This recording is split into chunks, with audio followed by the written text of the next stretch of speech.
Assalomu alaykum. Usta bu kanalni ko'rayotgan obunachilarimiz. Mana Qo'jobod shahrida ish boshlagan edik. Xudo xolasa mana tugatdik. So'qillariga shurshavoy, mokriy, fasatiga podrashivga qizil. Mana natija mana shu holat chiqdi. Chekalariga, dabollariga tunika bilan apshibga qilib berdik. Xudo xolasa ko'ngildagidek chiqdi degan umiddaman. Mana xonadonimiz egasi opa mashitda. Opa asatli plitalarga qanaqa savollaringiz bor? Zo'r, hammasi zo'r chiqdi.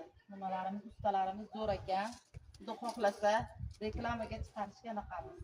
Xudo xolasa ko'ngildagidek chiqdimi? Ko'ngildagidek zo'r chiqdi. Tavsiya qilasizmi fasatli plitalardan? Zo'r. Gold klinkerga, toshlariga hech qanaqa aloqalaringiz yo'qmi? Yo'q. Hammasi joyidami? Zo'r, joy-joyida chiqdi. Ko'ngildagidek chiqdimi? Obunachilarimiz keyingi syomkani Sultonoboddan olib boramiz. Like, podpiska ayamanglar.